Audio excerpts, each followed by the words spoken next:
Boa noite para vocês, espero que todo mundo esteja aí numa quarta-feira empolgada, né? Eu tô só o pó da rabiola como sempre, mas ainda assim animado, né? Confesso para vocês que falar a respeito da palavra de Deus é um dos assuntos que me provoca disposição, me tira da inércia, né? E eu espero que esse amor pelas Escrituras seja algo de Deus mesmo na vida de todos nós, né? Não pode ser um ou outro, hein? O som aqui tá bem baixo, tá não, Fernando? No master, viu, irmão? Vocês estão ouvindo agora? Aê! Então, esse amor às Escrituras, esse amor às coisas de Deus, né, irmãos, é algo que tem que haver na vida de todos nós. Não sei se vocês estavam de olho nas notícias, hoje, morreu, na madrugada de ontem para hoje, o Stephen Hawking, né, aquele cara lá todo entrevado numa cadeira de roda, e que tem uma história muito interessante. Um homem que pensou a respeito dos mistérios do universo. Aquele filme a respeito dele é muito interessante, porque de certo modo ele quer uma teoria para provar até mesmo a não necessidade da existência de Deus, né? Mas quando o cara chega lá e contempla a grandiosidade de tudo, no final ele vê que ele tem que voltar tudo para trás, né? Então é óbvio que ninguém pode falar a respeito da salvação dele. Ninguém pode falar se ele de fato está com Deus ou não está. Nós pregamos Cristo, esperança da salvação, a todas as pessoas. Então a nossa esperança é que um homem que foi tão abençoado com inteligência, com conhecimento, com a capacidade de imaginar coisas, né? Nós, obviamente, se vemos esse tipo de coisa, a gente diz assim, isso é um presente de Deus, isso é um dom de Deus, não há dúvida nenhuma.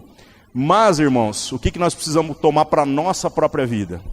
No final das contas, o que realmente faz a diferença na nossa existência é conhecer a palavra de Deus. Então a gente pode ser a pessoa que entende a respeito de muitos assuntos da ciência, a gente pode ser um crânio com QI lá de 600 milhões, né? Mas o que vai fazer a diferença é a palavra de Deus. Por isso que a gente tem semana após semana se dedicado a estudar um pouco mais da palavra de Deus, né? A Bíblia está aí na sua mão, mas como a gente sempre tem falado, somos uma geração que talvez tem mais acesso à Escritura e ao mesmo tempo menos conhecimento, menos profundidade. Que a gente possa nesse momento começar o estudo que está proposto para hoje e que Deus possa nos dar sabedoria mesmo. Abrir o nosso entendimento, revelar aquilo que só pode ser compreendido pelo Espírito. Aquilo que nem os estudiosos, nem os sábios, nem as pessoas mais dedicadas vão alcançar se não forem agraciadas por Deus com isso. O texto de hoje, irmãos, é Mateus capítulo 4, dando sequência ao que trabalhamos desde a semana passada. Lembrando que na semana passada, né, a gente falou sobre o batismo de Jesus, né, e que João Batista batizava as pessoas. Foi interessante porque a gente falou basicamente só sobre o batismo, né? Hoje nós vamos falar sobre uma outra temática que também tem nuances muito profundas para a nossa existência, que é a questão da tentação de Jesus, né? Como que Jesus foi levado para ser tentado, como essa circunstância toda aconteceu e o que a gente tira para a nossa própria vida. Esse texto especificamente do capítulo 4, que fala sobre a tentação do diabo a Jesus, ele cita um monte de coisas do Antigo Testamento. A gente vê o diabo falando uma coisa, Jesus respondendo outra, né? Só que nas nossas Bíblias não está nem sempre as referências de maneira muito fácil. Então eu tentei mastigar aqui o máximo possível para que a gente não apenas faça as conexões, mas que também a gente entenda a importância de conhecer a Escritura na sua totalidade. Porque é complicado você ver Jesus citando um texto lá de Deuteronômio e se falar assim, pô, nunca li Deuteronômio, por que ele está falando isso? De que contexto que ele está justificando isso daí? Então vamos tentar mastigar um pouquinho dessa parada aí, beleza? Você pode ler para nós o capítulo, Nardo? Pode ler o capítulo 4 inteiro, por favor. Então Jesus foi levado pelo Espírito ao deserto para ser tentado pelo diabo. Depois de jejuar 40 dias e 40 noites, teve fome. O tentador aproximou-se dele e disse: Se és o Filho de Deus, manda que estas pedras se transformem em pães. Jesus respondeu: Está escrito, nem só de pão viverá o homem, mas de toda a palavra que procede da boca de Deus. Então o diabo o levou à cidade santa, colocou-o na parte mais alta do templo e lhe disse: Se és o Filho de Deus, joga-te daqui para baixo, pois está escrito, ele dará ordens a seus anjos a seu respeito, e com as mãos eles o segurarão, para que você não tropece em pedra alguma. Jesus lhe respondeu: Também está escrito, não ponha à prova o Senhor, o seu Deus. Depois o diabo o levou a um monte muito alto e mostrou-lhe todos os reinos do mundo e o seu esplendor. E disse-lhe: tudo isto te darei, se prostrares e me adorares. Jesus lhe disse: retire-se, Satanás, pois está escrito: adore o Senhor seu Deus, e só a ele preste culto. Então o diabo o deixou, e os anjos vieram e o serviram. Quando Jesus ouviu que João tinha sido preso, voltou para a Galiléia. Saindo de Nazaré, foi viver em Cafarnaum, que ficava junto ao mar, na região de Zebulon e Naftali, para cumprir o que fora dito pelo profeta Isaías: terra de Zebulon e terra de Naftali, caminho do mar, além do Jordão, Galiléia dos gentios. O povo que vivia nas trevas viu uma grande luz, sobre os que viviam na terra da sombra da morte, raiou uma luz. Daí em diante, Jesus começou a pregar: arrependam-se, pois o reino dos céus está próximo. Andando à beira do mar da Galiléia, Jesus viu 2 irmãos, Simão, chamado Pedro, e seu irmão André. Eles estavam lançando redes ao mar, pois eram pescadores. E disse Jesus: sigam-me, e eu os farei pescadores de homens. No mesmo instante eles deixaram as suas redes e o seguiram. Indo adiante, viu outros 2 irmãos, Tiago, filho de Zebedeu, e João, seu irmão. Eles estavam num barco com seu pai, Zebedeu, preparando as suas redes. Jesus os chamou, e eles, deixando imediatamente seu pai e o barco, o seguiram. Jesus foi por toda a Galiléia, ensinando nas sinagogas deles, pregando as boas novas do reino e curando todas as enfermidades e doenças entre o povo.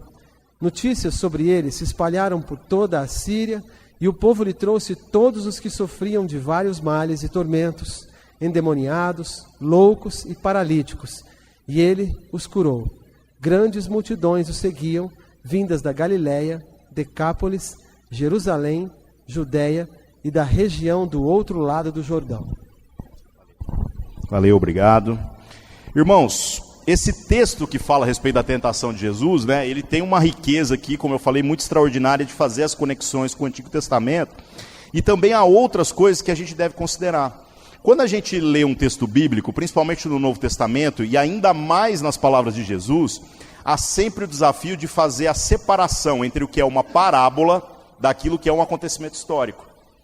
Porque existem diferenças de aplicação. Uma parábola é uma história contada que geralmente, ou praticamente em todas as circunstâncias, não usa nomes. A gente vê Jesus falando assim: um homem tinha um terreno, né? Ou uma mulher perdeu uma moeda.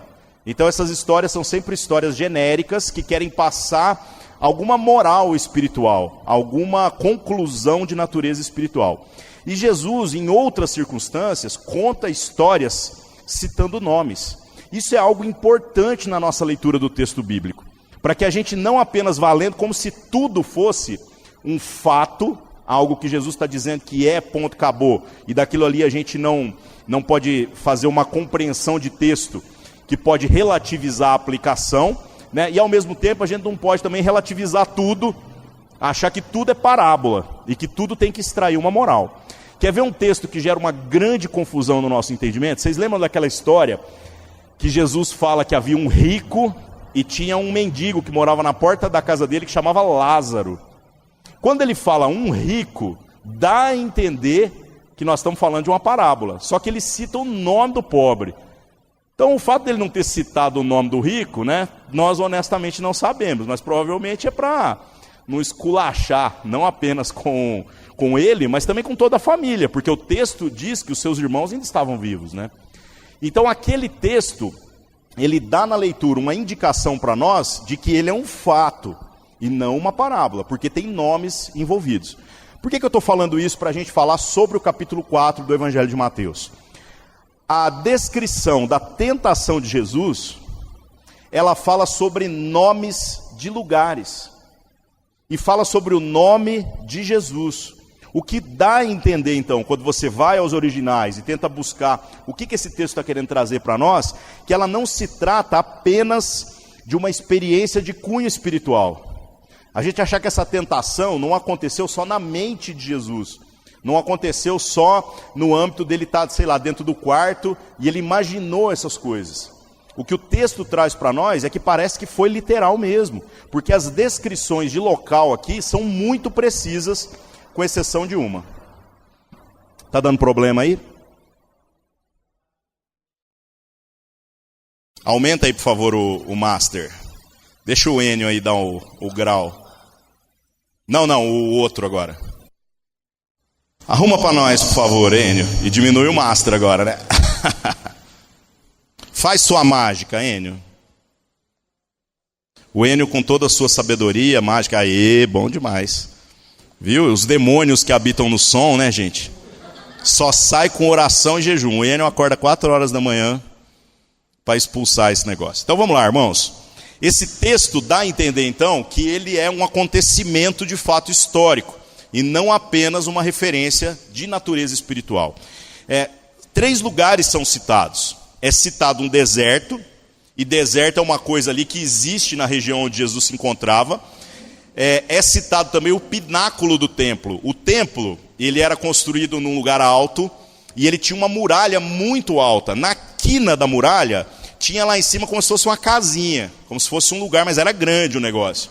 E esse lugar é o chamado pináculo do templo. Se alguém tivesse pensando em pular para morrer, lá era o lugar ideal. Porque o negócio é alto mesmo. E daquele lado da muralha tinha um abismo. Se o ser humano pulasse ali, era a morte certa. Então você vê que assim, existe aquele lugar. É um lugar descrito com precisão. E depois, mais para frente, o texto fala sobre um monte. E aí esse monte não há uma referência. Não fala qual monte.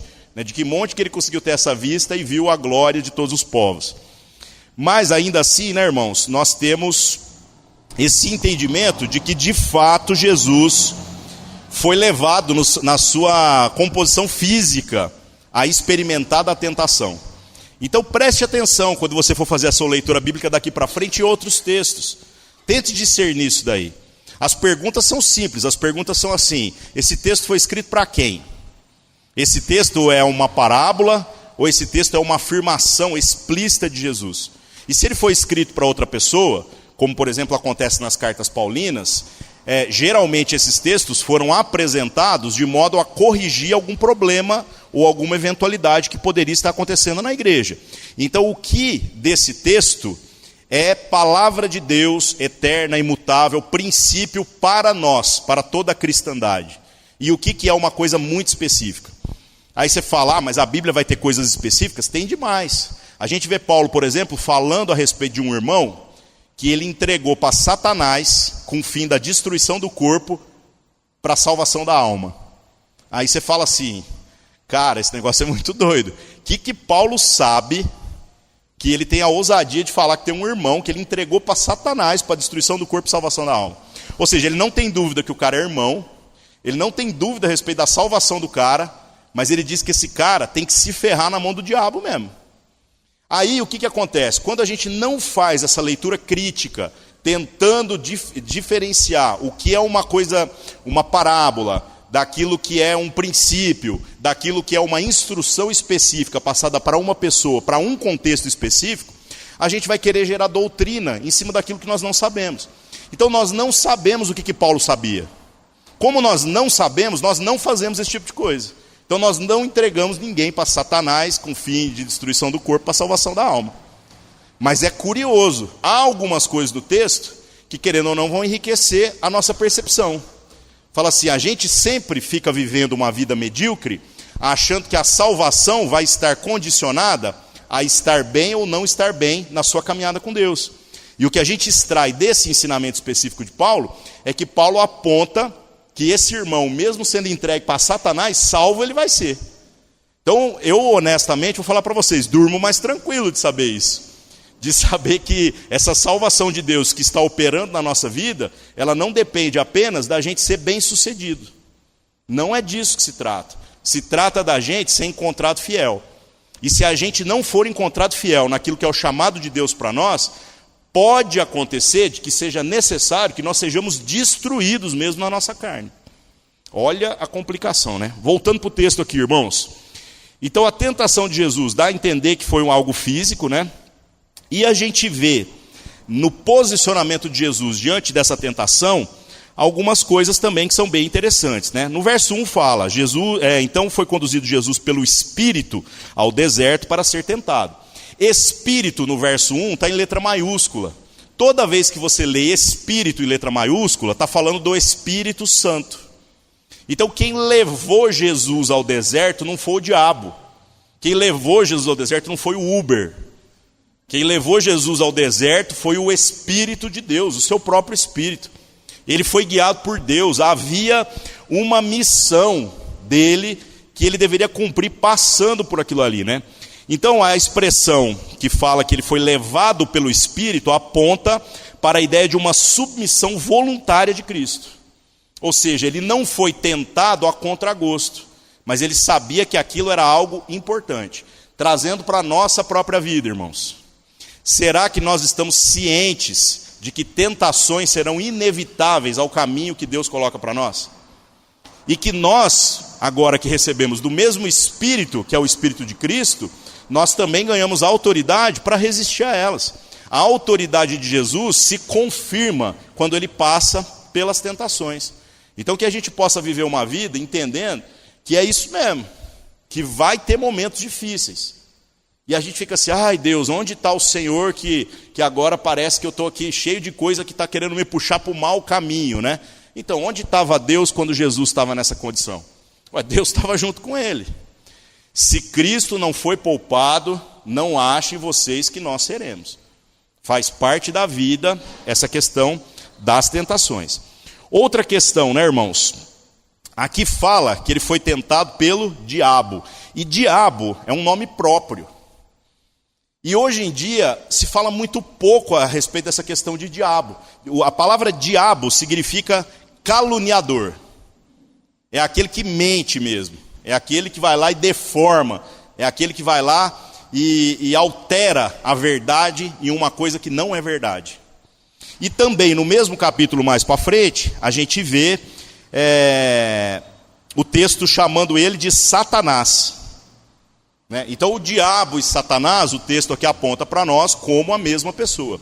Uma crise que há na nossa geração, que é preocupante, é de pessoas relativizando a existência do diabo. Gente que coloca o diabo só como uma ideia, como se na verdade o diabo não fosse uma pessoa também, não fosse um ser que possui vontade, um ser que trabalha ardilosamente para cumprir um propósito de existência, que é viver segundo a sua própria natureza e que é contrária à natureza de Deus. Aí você pergunta, por que Deus permite a existência desse diabo? Meus irmãos, tudo está amarrado naquilo que é o plano de Deus. Deus não se alegra com aquilo que são as obras do diabo, mas uma coisa é fato. Quando Cristo é tentado pelo diabo e ele prevalece diante da tentação, o que acontece? Acontece que agora as obras do diabo, elas são como que colocadas debaixo de luz. E a gente claramente consegue diferenciar o que é o caminho de Deus e o que é o outro caminho. O que é essa outra circunstância. E uma realidade, irmãos, nós não precisamos ter crise com relação à existência do diabo. Quem tem que ter crise com relação à existência do diabo é quem não conhece Cristo Jesus. Quem está em Cristo Jesus e tem o sangue de Cristo sobre a sua vida, já ganhou a plena liberdade para agora tratar todas as suas questões com o próprio Cristo. Então, ainda que o diabo apareça na sua frente, pessoalmente, você tem que entender que você não tem um problema com o diabo, você tem um problema com Deus. Então você vai virar para Deus e falar assim, Deus, eu estou vendo o diabo aqui. Por que eu estou vendo, Senhor? Fala comigo. E infelizmente, nessa ânsia de demonstrações de poder e tudo mais, muita gente começa a achar que é alguma virtude ter uma relação com as coisas espirituais do mal. Coisa que a Escritura vai mostrando para nós que não é bem assim. Não é assim que funciona. Certo? Então, irmãos, cuidado, viu? O diabo existe, mas durma tranquilo, que a nossa vida está em Deus. Tem uma história interessante também, que é a respeito de Lutero, que diz a lenda, né? São lendas cristãs, mas são coisas que fazem parte das coisas assim que estão escritas como lendas, mas que enriquecem a história. Diz que Lutero, quando vivia a sua crise ainda antes da reforma, e a sua crise era a santidade. A sua crise é que ele lia a Escritura E ele olhava para a sua vida e falava assim, eu sou ruim demais. Não tem jeito, né? E diz que um dia ele está deitado na cama, você imagina, né? Antes de 1517, então não tem lâmpada, é vela mesmo. Dormindo num quarto, num mosteiro, sozinho, aquele negócio frio. E aí, de repente, ele está na cama lá, e ele começa a ouvir um negócio bufando na orelha dele, que é assim, ó. E aí ele fica desesperado. Aí ele vai, acende a vela, aquela loucura toda. E a hora que ele vira para ver o que é, diz que na cama dele estava o próprio Satanás. E a hora que ele viu que era o Satanás, ele virou e falou assim, ufa, é você. E voltou a dormir. Que a consciência dele, que ele fala assim, eu não tenho problema com Satanás. Ele não pode fazer nada se Deus não permitir. Então olha que coisa legal, né, irmãos? Aí o que acontece com Jesus? Jesus, ao ir para o deserto, o verso 2 fala que ele jejuou 40 dias e 40 noites. Eu não sei se vocês se lembram, mas nas últimas semanas eu falei que quando Jesus vai começar o seu ministério, ele faz questão de fazer do jeito mais humano possível, para mostrar para nós um caminho. Ele se batizou no batismo de João, sem ter pecado para se arrepender. Ele começou por Nazaré, que é o lugar da onde não vem profeta, do lugar da onde não sai ninguém famoso. E aqui, mais uma vez, ele se enfraquece na sua carne, fazendo um jejum, onde ele, assim, se ele podia ficar numa condição pior, ele conseguiu ficar nessa condição. Se havia uma possibilidade de enfraquecer a sua vontade mesmo, ele fez isso através desse jejum. E esse jejum é um jejum que a gente já viu em outras partes da Escritura, né? E muitas pessoas às vezes não compreendem a natureza do jejum. Falam assim, mas para que eu vou jejuar? De fato, ao jejuarmos, e jejuarmos, irmãos, não é apenas parar de comer. Porque hoje em dia você pula uma refeição, mas depois na hora que você vai entregar o jejum, você vai no Burger King e recupera todas as calorias. Nessa época, uma refeição pulada provavelmente nunca mais era recuperada. Então custava o comer. Hoje talvez nós somos desafiados a jejuarmos de outras coisas, abrir mão de outras coisas que nos custem. Coisas lícitas, coisas que são permitidas, coisas que às vezes até são bênção de Deus. Tipo o quê?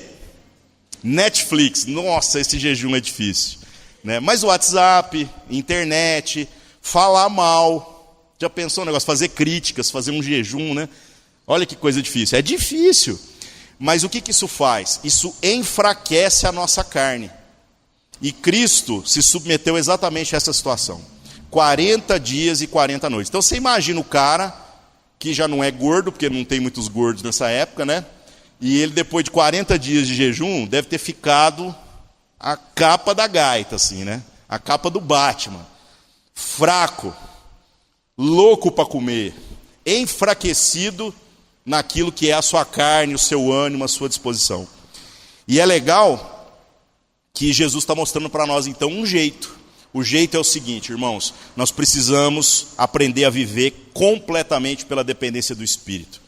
E é prudente que o cristão mortifique a sua carne quando não há necessidade, para que o dia que vier, o dia mau, a gente esteja fortalecido no Espírito. Essa é a essência do jejum. Então ninguém vai decretar um jejum para você.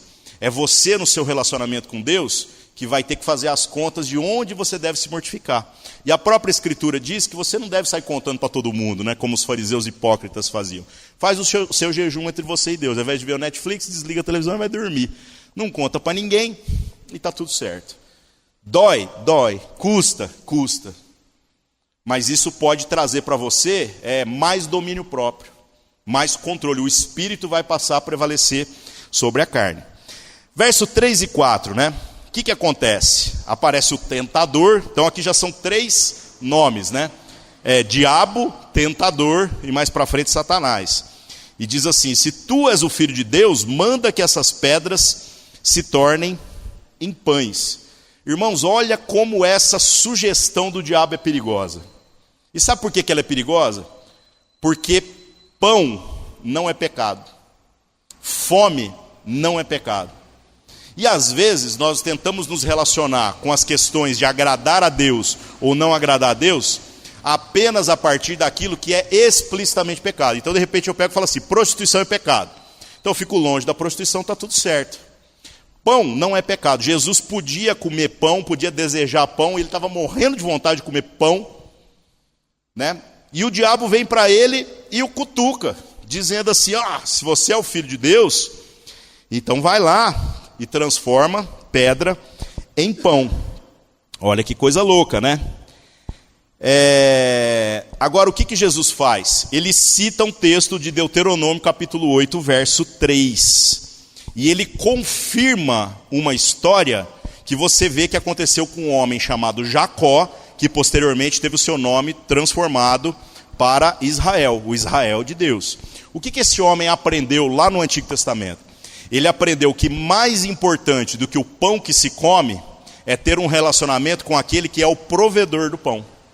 Então a resposta de Jesus para o diabo aqui é exatamente dentro desses termos. O que ele está dizendo é assim: você está vindo me propor que eu faça uma demonstração de poder, que eu transforme a pedra em pão, que eu faça um tanto de coisas aqui para aliviar o meu próprio sofrimento.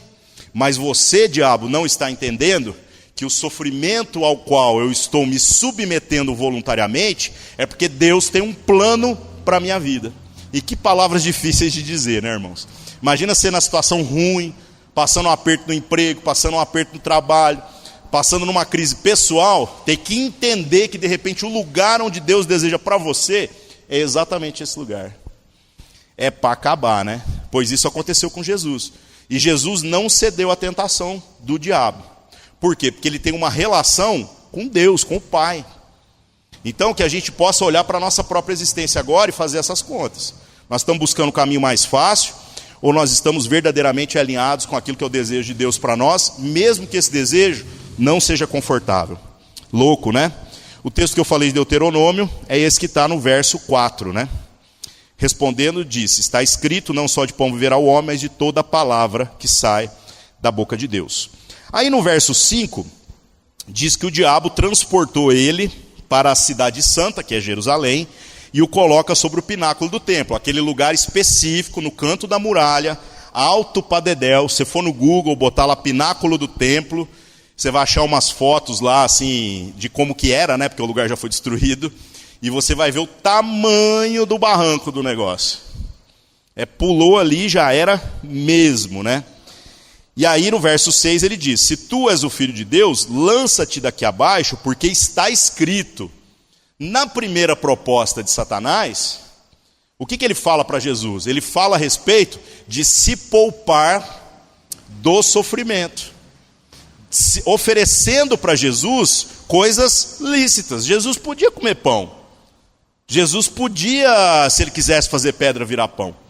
Mas Jesus demonstra que é mais importante ter um relacionamento com quem proveu o pão do que com o pão. Já na segunda tentação, a gente vê que o diabo parece que dá uma sofisticada na abordagem. Ele já vira e cita a própria Escritura. E por que isso para nós é interessante também? Porque muitos de nós estão buscando na Escritura justificativas para a sua maneira de viver, para a sua própria vontade, para aquilo que de algum modo pode fazer a sua vida ser um pouco mais confortável. Olha a loucura, né? Então o diabo fala, está escrito no verso 6, aos seus anjos dará ordens a teu respeito e tomar-te-ão nas mãos para que nunca tropeces em alguma pedra. E está escrito mesmo. Aí o que Jesus faz, né? Só para constar, irmãos, o diabo citou o Salmo 91. O diabo conhece bem a Bíblia, né? Ele vai em Deuteronômio, vem no Salmo, você vê que o cara... Sabe qual que é a grande crise do diabo, do conhecer, igual você está falando? Ele conhece tudo, mas ele não discerne. E esse é o pulo do gato. Será que a gente tem a dimensão de anjos e demônios vivendo no mesmo plano que nós, irmãos? Eles estão aqui, só que a gente não interage, né? Porque há essa separação entre o físico e o espiritual. Mas está tudo aqui. Nós estamos no Big Brother de Deus. Nós somos espetáculo aos seres espirituais. E no meio disso tudo, os bichos têm poder. Os bichos têm conhecimento. Mas os bichos não têm discernimento. Eles veem, mas não entendem. Não discernem. Porque o discernimento só vem pela revelação trazida pelo Espírito de Deus. E aí é curioso mesmo, porque nós, seres humanos, somos essas coisas frágeis, esses vasos de barro que foram escolhidos por Deus para colocar o que há de mais valioso, o seu espírito. Que privilégio para nós, né? E ao mesmo tempo você começa a olhar para o diabo agora e falar, caramba, esse ser que se nós fosse sair no pau, tinha poder para me matar com um dedo. Mas ele não pode fazer porque Deus não permite. Por isso que eu falo que o nosso problema é com Deus. E ele vê a nossa maneira de viver buscando a vontade de Deus e ele não discerne. Porque se ele discernisse, você acha que ele ia querer uma outra coisa do que ser parte da família de Deus como nós somos? Que loucura isso, né, irmãos? Bom, como eu falei, ele cita o Salmo 91, o diabo, né? E Jesus cita Deuteronômio capítulo 6, verso 16. Ele diz assim, também está escrito, não tentarás o Senhor teu Deus. O que Jesus está falando com isso aqui? O que ele está falando é o seguinte, nós não precisamos fazer pescaria na Escritura. Nós precisamos de um comprometimento com a integralidade da Escritura. Então isso está escrito? Então é verdade. Mas também está escrito. Então existe uma verdade que sobrepõe essa meia verdade que o diabo colocou. E o diabo é bom para isso, né, irmãos? Eu tive um amigo meu que quando ele falava a respeito da ação do diabo, ele falava de uma maneira muito, muito interessante. Ele dizia assim, para se contar uma boa mentira, tem que ter um tanto de verdade. Porque se eu contar uma mentira totalmente descabida, eu começar a falar para você que hoje veio os alienígenas, me pegou lá em casa, viemos voando no disco voador, aí nós vimos um unicórnio voando, você vai virar e falar assim, tá doido. É mentira, tudo isso aí é mentira. Mas se eu contar uma história onde 98% é verdade, e nos 2% final eu dou aquele gancho, é muito mais fácil de se confundir, é muito mais fácil de tropeçar. Então que a gente possa buscar na nossa experiência maturidade para buscar a integralidade da Escritura para nós. Por isso que é importante conhecer.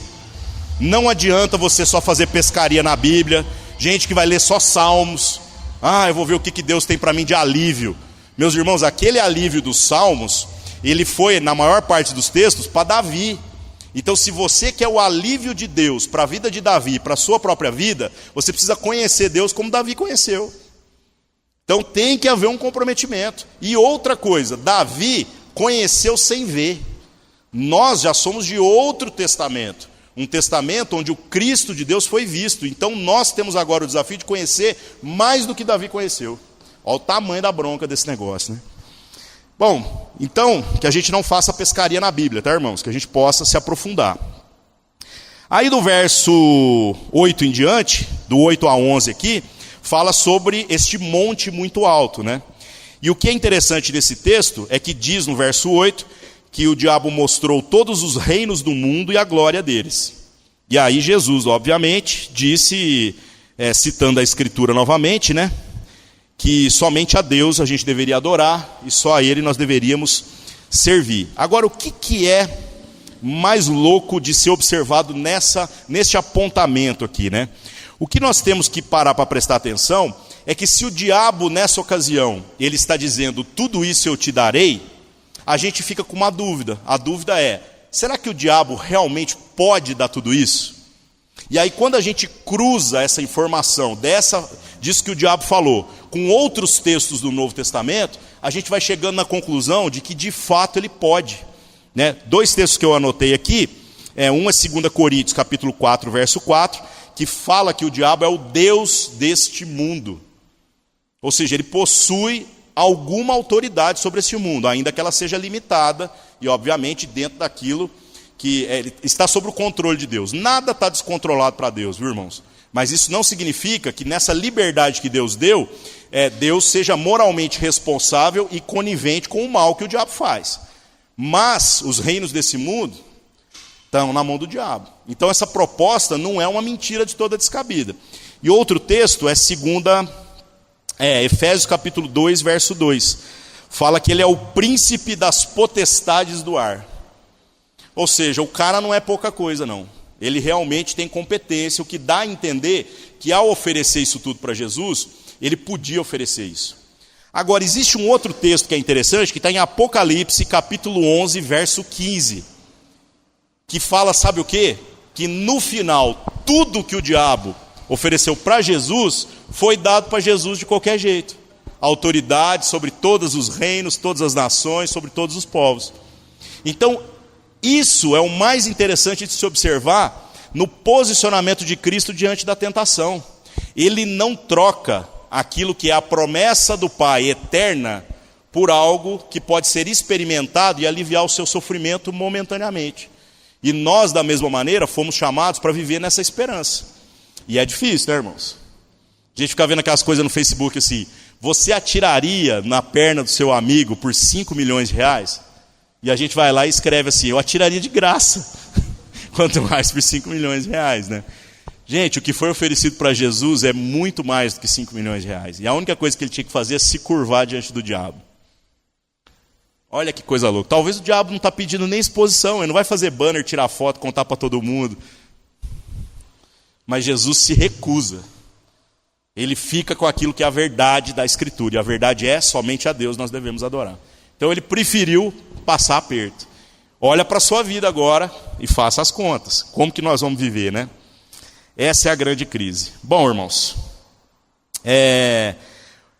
que mais que a gente tem aqui no mesmo capítulo? A partir do verso 12, fala sobre a mudança de Jesus para Cafarnaum, e há uma explicação também aqui bem racional a respeito disso, né? A prisão de João, que é onde o texto começa falando aqui, né? E também um acontecimento que ocorre no livro de Lucas, no capítulo 4, quando Jesus está lá numa sinagoga, e aí ele começa a falar a respeito das coisas de Deus, e aí a galera já juntou e catou em pedras para matar ele, e ele por fim passa no meio do povo. Esses dois acontecimentos, quando você cruza essa cronologia bíblica, dão a entender que foram no mesmo momento. O que talvez então aponte para a ideia de que a mudança de Jesus de Nazaré para Cafarnaum se deu por duas razões. A primeira é para sair da muvuca, onde a galera já queria matar ele, e ainda não era o tempo dele morrer. E a segunda razão é que Cafarnaum era um lugar estratégico para ele começar esse ministério de trabalhar com a escória da escória, porque o lugar ali é tenso. Mas fala, não, mas Nazaré já não era ruim? Nazaré era ruim e mal afamado. Mas essa região de Cafarnaum, ela está numa posição geográfica onde tem muita influência estrangeira, onde tem muita gente que é rejeitada, marginalizada na sua expressão de fé. São os israelitas que não servem para os próprios judeus para serem povo de Deus. O que você falou? O Rio de Janeiro? Não, eu acho que é pior que o Rio de Janeiro. Seria assim, a periferia da periferia, aquele que é o mais marginalizado. E é curioso a gente pensar isso, porque às vezes quando a gente pensa em marginalizados, nós pensamos em pobres.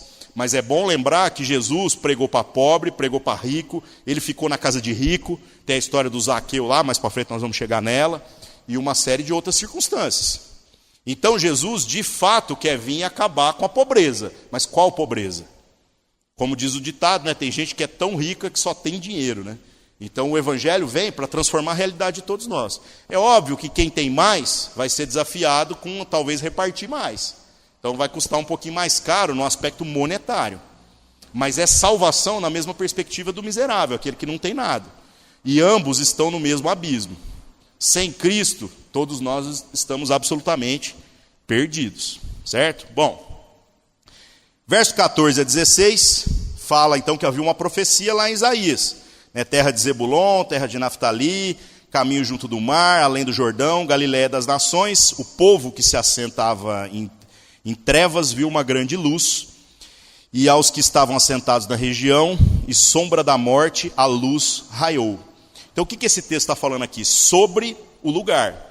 E esse lugar, né, como eu falei para vocês, ele era um lugar muito ruim. A região geográfica era mais conhecida por Pérea. Né? É que não é uma nomenclatura de época, por isso que você não vai encontrar no próprio texto bíblico.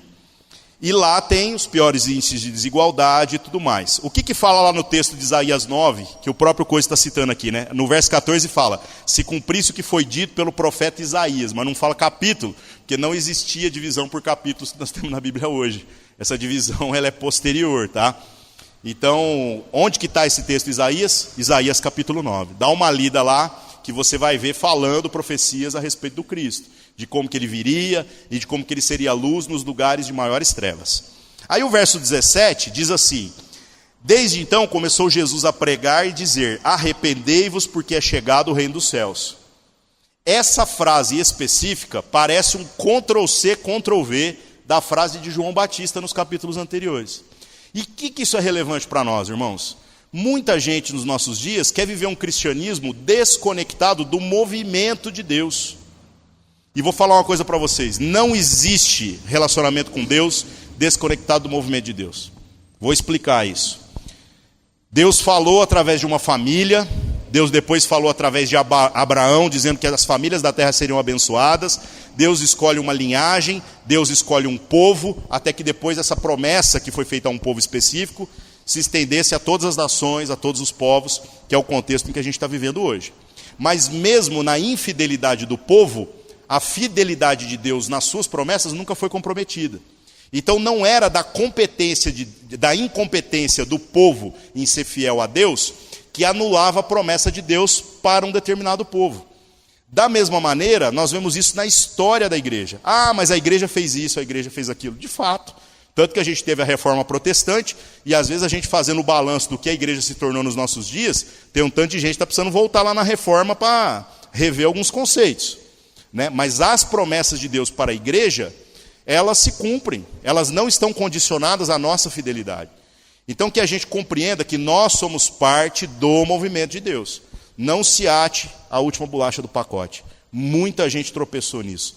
Muita gente começou a se achar o último cristão. E de repente começou a achar que juntando 2, 3 pessoas, nós vamos abrir a última e a melhor igreja do universo. Não tem jeito, irmãos. Nós somos parte do movimento. E é curioso como algumas coisas ordinárias da vida da igreja são tão importantes e a gente não para pensar. Por exemplo, quando a gente fala da liderança da igreja, pastores, diáconos, presbíteros ou outras nomenclaturas que outras igrejas usam, tem sempre uma pergunta que é importante, que é assim: de onde vocês vieram? Ou seja, quem colocou a mão na cabeça de vocês? E aí você fala: cara, mas isso tem algum poder?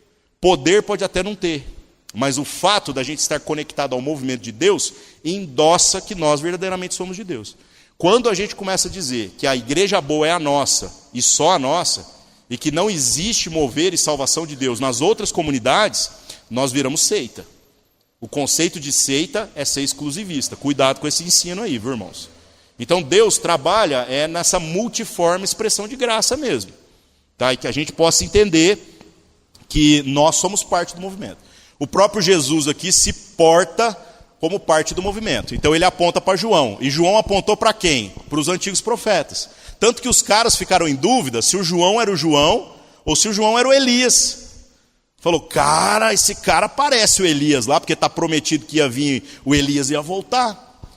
E aí o que voltou, né? Nasceu um novo cara, não é o Elias, mas ele nasceu com uma missão. Ser um cara que recebeu de uma porção especial do mesmo espírito de Elias. Qual espírito? O espírito de Deus que estava sobre a vida de Elias. Então Elias não reencarnou não, viu, irmãos? Mas é essa autoridade. E depois de João Batista, não tem mais profetas dentro dessa perspectiva. O Espírito Santo agora está em todo cristão. E Deus pode agora profetizar e fazer qualquer coisa a partir de qualquer um dos cristãos. Você quer falar?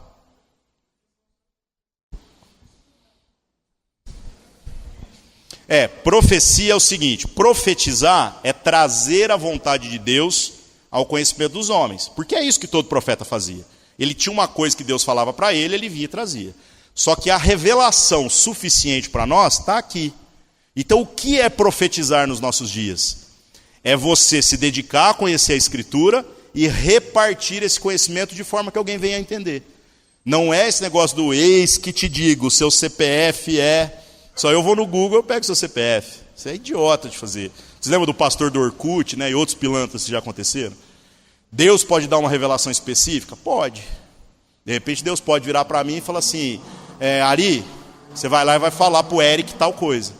E aí eu vou lá e falo, beleza. Só que isso, meus irmãos, não pode construir base doutrinária. O que Deus falou especificamente aqui, primeira pergunta que a gente tem que fazer é: contradiz isso aqui? Se contradizer, não é nem Deus que está falando. Porque Deus não é incoerente. É o diabo que está soprando ou a minha barriga que está gerando aqui vontade de aparecer. Olha que coisa louca, né? Então quando você ouvir uma profetada, guarda no teu coração. depois cruza com a Escritura, e depois dá tempo para ver se de fato era de Deus ou não é. Eu já vi muitas pessoas que de fato receberam mensagens específicas, mas não construa base doutrinária a partir disso. Tá bom? Isso é perigoso. Então, como eu falei, né, irmãos? Jesus no verso 17, ele aponta para uma continuidade, que a gente possa ter a humildade de buscar também fazer parte desta continuidade. No verso 18 ao verso 20, fala sobre Jesus chamando dois irmãos, né? Primeiro Simão, chamado Pedro e André, e posteriormente, depois no verso 21, ele chama Tiago e João, que também são irmãos. E no verso 19, tem a frase mais louca aqui de todas, né? Ele fala para o Simão e para o André: vinde após mim e eu vos farei pescadores de almas, pescadores de homens, né? Que chamado interessante, né, irmãos? E que chamado poderoso. Às vezes, quando a gente lê o texto, tem uma coisa que nos assusta. Você fala assim, os caras estão lá pescando do nada. Aí aparece um maluco, com as roupas de uns panão lá, cabelo comprido, olhos azuis, é o Jesus da mídia, né? E aí vira para ele e fala assim, velho, larga isso aí tudo, me segue que eu vou fazer de vocês pescadores de almas. E aí os caras largam tudo e saem seguindo? Não é isso que o texto aponta para nós. Se você começar a olhar o que o texto está dizendo aqui e cruzar com Marcos capítulo 1 e Lucas capítulo 5, o entendimento que você vai ter é de que provavelmente Jesus já tinha alguma relação com essas pessoas. Provavelmente ele já havia conversado com essas pessoas. Provavelmente essas pessoas já sabiam quem ele era, mas ainda que não muito profundamente, e ele já sabia quem essas pessoas eram. Então essas nuances às vezes passam desapercebidas, né? Porque a gente fica achando que o chamado de Deus para nós vai ser aquela coisa extraordinária. O céu vai abrir, voz do Cid Moreira, te chama pelo nome, e aí você vai, né? Sim, isso é maravilhoso, né? O Nardo está comentando de como que Jesus fala na linguagem dos caras. O interessante de Jesus conhecer os caras, um pouco antes, a pesca maravilhosa acontece antes do recrutamento dos caras. Ou seja, Jesus não só está falando na língua dos caras, mas está falando sobre a vida dos caras. Está falando sobre pesca. Então, para falar com um pescador, tem que falar sobre pesca, tem que falar sobre rede, tem que falar sobre peixe. Jesus já não chega tudo isso que ele fez, né? Pode ser o ministério mais por baixo possível. Na hora que ele vai falar com um pescador, ele se faz como igual. Então, que profundidade isso, né? Que desafio para nós, né, irmãos? Então, o texto, como eu falei para vocês, Marcos capítulo 1 e Lucas capítulo 5, dá a entender que alguns desses discípulos já eram conhecidos de Jesus, tá? E o 21, 22, verso 21 e 22, fala sobre o Tiago e o João. O Tiago e o João é o que a gente vê da história da pesca maravilhosa. Olha que coisa louca esse negócio, né? Verso 23 e 24, diz assim, percorria Jesus toda a Galileia, ensinando nas suas sinagogas, e pregando o evangelho do reino e curando todas as enfermidades e moléstias entre o povo. O que a gente tem que tirar desse texto, irmãos? Olha que coisa legal. Jesus ensinava nas sinagogas. Havia o costume dentre o povo judeu de se reunir todo sábado, e no sábado, então, eles liam a lei, e os mestres, os rabinos, que na nossa Bíblia você vai ler rabi, né? Mas na nomenclatura popular judaica hoje, você ouve falar rabino. Os rabinos, após a leitura do texto, começavam a ensinar. E você já parou para pensar por que Jesus começou o seu ministério aos 30 anos? Olha que coisa louca, né? Aí alguns vão falar assim, mas é a maioridade, né? Não é a maioridade. A maioridade para o judeu é com 12 anos. É quando ele faz o bar mitzvah. A partir dali ele se torna um homem e ele pode inclusive responder civilmente. Já tinha pena de morte para a gente com 12 anos, né? Então hoje tem esse debate no Brasil de redução da maioridade, e a gente sabe o tanto que isso ia provocar um estrago por conta da ineficiência do nosso sistema carcerário, né? Agora o sistema lá, que o sistema lá é o sistema judeu, e o sistema de Roma, era muito pior, era muito mais apertado. Mas Jesus, com 12 anos, já tem a maioridade, ele é considerado como homem. Mas para numa sinagoga ou no templo poder falar, tinha que ter 30 anos. Então Jesus espera o tempo oportuno. E quando ele começa a ensinar, como o ensino dele é uma coisa que surpreende, os caras falam, quem que é esse cara? que fala com autoridade. Ele não é escriba, ele não é fariseu, mas ele fala de um jeito que a gente nunca viu. Você vê as próprias pessoas chamando ele de rabi, mestre, porque ele está no lugar certo, fazendo a coisa certa. O que eu acho interessante analisar disso daqui, irmãos? Mais uma vez a gente vê Jesus dando continuidade ao movimento de Deus. Ele não podia chegar lá e esculachar com o sistema tudo, falar assim, os sacerdotes de vocês são hipócritas, são ladrões, são corruptos, povo, saia desse sistema, vamos abrir a nossa própria... Não, ele não fez isso.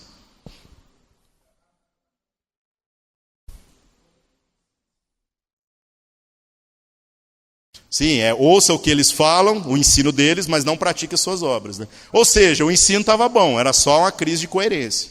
É isso. Mas agora, Jesus então está lá nas sinagogas. E as sinagogas eram pontos de pregação. Não, ele bate de frente. Só que ele bate de frente na coerência, enfatizando o ensino e outra, indo até além do ensino.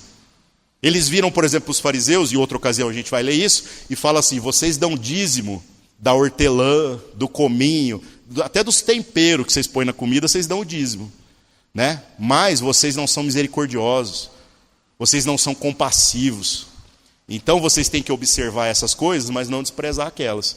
Ou seja, lapada. E onde que ele fala isso? Dentro do templo, dentro da sinagoga. Mais uma vez, dando uma conexão ao movimento, né? Então que a gente possa estar ligado nisso daí, viu, irmãos? E aqui no verso 24 e 25, para a gente encerrar, fala que a sua fama correu por toda a Síria, está tudo ali perto, né? E traziam todos os que padeciam, acometidos de várias enfermidades e tormentos, os endemoniados, os lunáticos e os paralíticos, e ele os curava. O que é interessante desse texto? De como que, quando você para olhar aqui no grego, você vê uma clara separação entre endemoniado e doente. Que hoje em dia a gente caiu um pouco numa generalização. Tem muita gente que fala que tudo é demônio. E, meus irmãos, eu até gostaria que tudo fosse demônio, porque seria muito mais fácil de resolver. A gente, em nome de Jesus, expulsava, acabou, resolveu o problema. E tem outras pessoas que estão indo para o outro extremo, de dizer que tudo é psicossomático, que tudo é doença, que tudo você vai tratar no psiquiatra e no psicólogo, e desprezar a influência espiritual. Agora, uma coisa é fato, quer ser curado de qualquer problema espiritual, é só se submeter a Cristo, o sangue de Cristo sobre a sua vida, te livra de qualquer mazela. Certo? Então, precisa de cura e libertação. Reconhece Cristo como seu Senhor e Salvador, se submete à vontade dele, está liberto. Não, mas eu ainda não estou liberto, então você não tem Cristo. Deus está se fazendo mentiroso? Não faz sentido isso, né? Então que a gente possa olhar isso daí. E outra curiosidade é que fala aqui da Síria, né? Não sei se vocês se lembram, na primeira semana que a gente reuniu aqui, no capítulo 1, eu falei que a Síria já dominou a região de Israel antes dos romanos. Então você pensa num povo que teve por cima e agora está por baixo. E já era odiado. Se você olhar a situação hoje da Síria, você vai entender por que aquele povo é tão odiado pelos seus vizinhos. Mais ou menos. Houve várias adaptações lá. Nenhum território é do mesmo jeito que era. Assim como Israel não é. Né? Mas é tudo perto ali. Esses estão dentro de Israel, essas regiões que são citadas no texto. Dentro de Israel. São até lugares que existem. Só que boa parte deles hoje é de ocupação muçulmana. Porque, querendo ou não, Israel foi destruído completamente. Acabou a nação de Israel. Aí o que aconteceu foi que no século XX agora, eles foram lá e tomaram a força, fizeram a guerra, e eles fizeram esse novo Estado de Israel. E isso é um perigo, porque tem uma galera que quer ler as promessas do Israel de Deus e pegar essa nação de Israel. E isso é tão delicado, porque uma compreensão mais madura das Escrituras vai trazer a concepção de que o Israel de Deus é o seu povo, independente de geografia. Irmãos, que terra prometida que nós estamos buscando? É terra? Traz esses caras aqui para o Brasil, que nós tem terra para dar de monte. Não é nacionalidade. É uma pátria celestial. Então eles têm uma promessa especial? Não há dúvida. Mas agora essa promessa se estendeu para todos os povos. Mas os caras vão ficar lá lambendo tijolo, querendo reconstruir o templo lá no Muro das Lamentações? Vão. Isso aí é parte da profecia mesmo, né? Então que a gente perceba que Jesus, ao trabalhar com esse povo todo, né, acabou adotando um público que era um povo que já era bem marginalizado. A Síria já era odiada ali, eram os estrangeiros que dominaram eles alguns séculos atrás. Então, olha que coisa louca, né? Como é que Cristo é misericordioso. E fala também sobre Decápolis, né? Que é aqui no último versículo. Da Galileia, de Decápolis, Jerusalém, Judéia e da além do Jordão. Decápolis era um conjunto de 10 cidades gregas que haviam se tornado emancipadas. Então Jesus está num lugar que é muito cosmopolita mesmo. Tem grego, tem sírio, tem os samaritanos, que já são israelitas, mas não são da tribo de Judá, então não são judeus. Então você pensa, você está num balaio de gato. É o lugar onde Deus faz com que Jesus comece o seu ministério. E isso deveria trazer para nós, né, irmãos, uma disposição da gente parar para pensar e falar assim, por onde nós vamos começar? E a gente deveria começar pelo lugar onde Deus nos colocar. Não importa se esse lugar é conveniente ou se ele não é. Fala.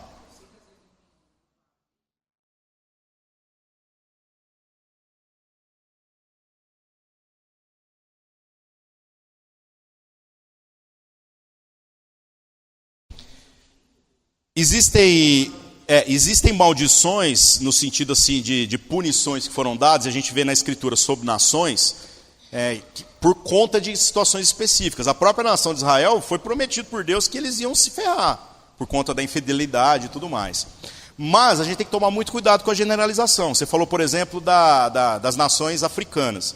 Meus irmãos, qual que é a maldição sobre a nação africana? É simples, os colonizadores cristãos, quando chegaram lá, escravizaram quem?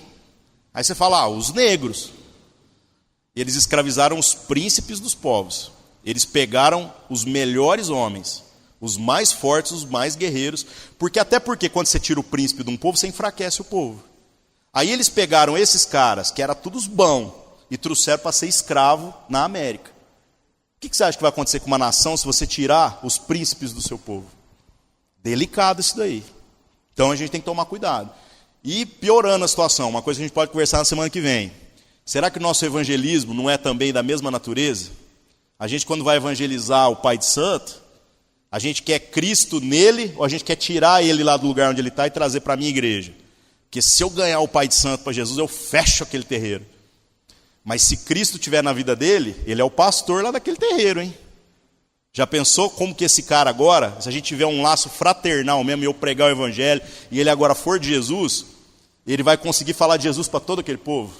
Então olha a diferença. Nós temos que parar de usar as pessoas como troféus, né, irmãos? Bem delicada essa questão. Muito bom. Vamos orar. Senhor nosso Deus, mais uma vez nos colocamos na sua presença. Te agradecemos pela sua palavra e pelo privilégio, Senhor Deus, de poder aprender um pouco mais a respeito dela. Que o seu Espírito trabalhe em nós, a respeito da nossa vocação, a respeito, Senhor Deus, dessa disposição que precisamos ter de nos submetermos à sua vontade e de mortificarmos a nossa carne, não cedendo às tentações fáceis, Pai.